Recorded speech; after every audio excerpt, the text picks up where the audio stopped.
नमस्कार दोस्तों, जय हिंद। स्वागत आप सभी का सरकारी एग्जाम कोर के इस ऑनलाइन लर्निंग प्लेटफॉर्म पर। तो आज की इस वीडियो में हम बात करेंगे कि एसएससी जीडी 2025 एग्जामिनेशन की जो एक्सपेक्टेड कट ऑफ है वो क्या रह सकती है। ठीक है, 3 लाख प्लस डेटा के बाद। ठीक, तो इस वीडियो के अंदर सबसे पहले तो हम बात करेंगे कि इस बार कितनी टोटल नंबर ऑफ वैकेंसीज रहने वाली है। ठीक है, तो पिछले साल के अगर हम ट्रेंड को देखें 22 और 24 में, तो इस बार उन दोनों के कंपैरिजन में वैकेंसीज क्या है, कम है। अब कट ऑफ कभी भी 2 से 3 फैक्टर पे डिपेंड करता है। एक तो वैकेंसीज पे, दूसरा एग्जामिनेशन के लेवल पे, और तीसरा नंबर ऑफ कैंडिडेट्स पे। ठीक है, तो इस बार नो डाउट लास्ट ईयर की कंपैरिजन में थोड़ा अच्छा पेपर था। बहुत ज्यादा अच्छा नहीं बोलेंगे, लेकिन आप देख सकते हैं कि एसएससी फिजिकल के लिए कितने को क्वालिफाई करता है। ठीक है, तो इस बार जितनी वैकेंसी हैं उसके अकॉर्डिंग लगभग आपके 3 लाख प्लस। ठीक है, आपके जो ये फिजिकल के लिए कॉल आएगी। ठीक है, मतलब इतने स्टूडेंट्स का फिजिकल के लिए कॉल आएगा, और उसमें से आप ये मान के चलिए 39,000, ठीक है, 39,481 कैंडिडेट्स का ही सिलेक्शन होगा। इसके बाद अगर हम बात करें नॉर्मलाइजेशन की, तो 2022 में जो नॉर्मलाइजेशन है वो 14 से 15 मार्क्स का देखने को मिला था, 24 में 25 से 26 मार्क्स का, और इस बार 18 से 19 मैक्सिमम नॉर्मलाइजेशन देखने को मिलेगा। ठीक है, तो आप देख सकते हैं कि जब नॉर्मलाइजेशन यहाँ पे कम देखने को मिलेगा तो थोड़ा बहुत कट ऑफ में उसका फर्क देखने को जरूर मिलने वाला है।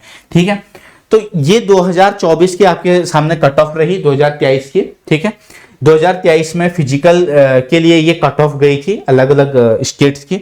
अब हम बात करने वाले हैं यहाँ पे कि इस बार यानी कि जो 2025 का भी रिसेंटली एग्जामिनेशन हो रहा है उसके आंसर की आ गई थी। ठीक है, उसके बाद नॉर्मलाइजेशन पर शिफ्ट में कितना बिहेव करने वाला है। ठीक है, और एक बात और बताना चाहता हूं मैं आप लोगों को कि ये जो नॉर्मलाइजेशन आपके सामने यहाँ पे लिखा है ना, ये लगभग बिल्कुल इसी के आसपास आपका नॉर्मलाइजेशन रहेगा। बहुत ज्यादा चेंजेस आपको देखने को नहीं मिलेगा। ठीक है, हाँ ये हो सकता है कि जैसे मान लीजिए किसी के इजी शिफ्ट में पड़ गया, जैसे मान लीजिए कोई इजी शिफ्ट है, इजीएस्ट शिफ्ट का है, हो ये भी पॉसिबल है कि इजी शिफ्ट में मार्क्स आपके डिक्रीज हो जाए। आई बात समझ में? तो जो हार्डेस्ट शिफ्ट है वो है 6 फरवरी की। ठीक है, तो 6 फरवरी की जो तीसरी शिफ्ट है उसमें आपको सबसे ज्यादा नॉर्मलाइजेशन देखने को मिलने वाला है, और वो आपको देखने को मिलना है 18 से 19 या फिर 18 से 20 मार्क्स का मैं बोलूंगा। इससे ज्यादा नॉर्मलाइजेशन देखने को आपको नहीं मिलेगा। तो जिनका इस शिफ्ट के अंदर था, ठीक है, उनको नॉर्मलाइजेशन में अच्छा बेनिफिट मिलने वाला है। 18 से 20 नंबर बहुत ज्यादा होता है। ठीक है, सेकेंड टफेस्ट शिफ्ट 25 फेब की शिफ्ट 2, उसका जो नॉर्मलाइजेशन है उसमें भी 18 से 19 नंबर आपको बढ़ते हुए देखने को मिलेंगे। उसके बाद जो तीसरी हार्डेस्ट शिफ्ट है वो 5 फरवरी की तीसरी शिफ्ट है, और उसमें जो स्कोर है नॉर्मलाइजेशन का वो 17 से 18 मार्क्स देखने को आपको मिलेगा।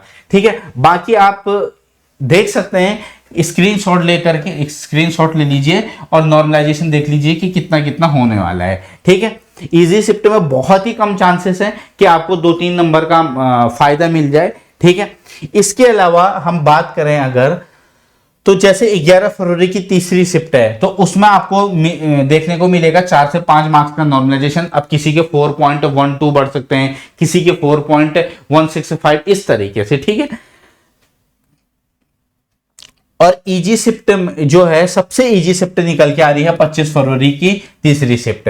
तो आप देख सकते हैं कि एवरेज मार्क्स में पूरा यहां से यहां तक कितने मार्क्स का फर्क रहने वाला है। कम से कम 18 से 19 नंबर का यहाँ पे फर्क रहने वाला है। ठीक है, अब ये आपके सामने एक्सपेक्टेड कट ऑफ है। ठीक है, मतलब ये बिल्कुल 100% सटीक कट ऑफ नहीं है, ये एक्सपेक्टेड है कि हाँ इस रेंज में आपकी कट ऑफ रहने वाली है। ठीक है, पहला चीज आपको ये समझना है कि एक तो वैकेंसीज लास्ट ईयर के कंपैरिजन में कम है, दूसरा इस बार नॉर्मलाइजेशन कम होगा, और तीसरा जो फैक्टर है वो है एग्जाम के लेवल का। तो अगर हम बात करें, ठीक है, यूपी की, तो यूपी की जो कट ऑफ है जनरल कैटेगरी की वो पूरे चांसेस हैं कि वो 130 प्लस या 132 प्लस ही रहेगी। इससे कम बहुत ही कम चांसेस हैं कि कट ऑफ इससे कम रहेगी। अगर आप इतने अगर आपके मार्क्स बन रहे हैं तो आपके बहुत अच्छे चांसेस हैं कि आपका फिजिकल के लिए नाम आ जाए। और ये जो कट ऑफ है ये है नॉर्मलाइज्ड कट ऑफ। कौन सी कट ऑफ है? ये नॉर्मलाइजेशन होने के बाद की कट ऑफ है, ये रॉ स्कोर के बेस पर नहीं है। ठीक है, वहीं पे अगर हम बात करें राजस्थान की तो 130 रह सकता है जनरल का, -2 +3 लेकर के चलना है सभी में। एमपी में 125, बिहार 127, झारखंड में 104। वहीं पे अगर हम बात करें तो उत्तराखंड में 117, ठीक है, +-2-3 लेकर के चलिए। इसके अलावा हिमाचल वहां पे 122 एक्सपेक्टेड है। ठीक है, अब आप देख सकते हैं सबसे ज्यादा जो कम कट ऑफ है वो इनमें से आपको देखने को मिल सकता है। तो वेस्ट बंगाल की जो कट ऑफ है जनरल कैटेगरी की वो कम रहने वाली है, ईडब्ल्यूएस की कम रहेगी वहां पे, और ओबीसी की भी कम रहेगी। ठीक है, लेकिन यूपी, राजस्थान, हरियाणा, ठीक है, एमपी, बिहार, यहाँ की कट ऑफ अच्छी खासी आपको देखने को मिलेगी। वहीं पे अगर हम बात करें जम्मू एंड कश्मीर की तो वहां पे भी कट ऑफ ज्यादा नहीं रहने की, वो एक्सपेक्टेड जो है वो 76 है। इसमें -2 +3 आप कर लीजिएगा। ठीक है, ईडब्ल्यूएस की 60, ओबीसी की 45, ठीक है, एससी 74, ठीक है, इसके अलावा एसटी 69 और बॉर्डर एरिया 65। तो ये आप देख सकते हैं कि अगर आप जिस भी स्टेट से बिलोंग करते हैं इसके आसपास अगर आपके मार्क्स हैं तो आपके चांसेस हैं फिजिकल में आपका मेरिट लिस्ट में नाम आ जाएगा। आई बात समझ में? अगर आपके इससे बहुत कम नंबर बन रहे हैं, जैसे मान लीजिए ये जो जम्मू कश्मीर है, जम्मू कश्मीर में जो एक्सपेक्टेड कट ऑफ है वो है 76-77 के आसपास। मान लीजिए आपके 60 हैं, 62 हैं, जनरल कैटेगरी से हो तो बहुत ही कम चांसेस। हाँ, अगर आपको आपका हार्ड शिफ्ट में है और उसमें भी आपके 70 नंबर हैं तो जहां कट ऑफ कम जाती है वहां में भी आपका हो सकता है। आई बात समझ में? बाकी नॉर्मलाइजेशन का मैंने आपको बता दिया है, ये हर एक स्टेट का कि कहां कहां कितना कितना कट ऑफ रह सकता है। इसके अलावा अगर किसी भी स्टूडेंट्स को कोई भी डाउट होगा तो आप कमेंट बॉक्स में पिन कर दीजिएगा, मैं आपके रिप्लाई कर दूंगा आपके कमेंट का। And bye bye, take care, God bless you all.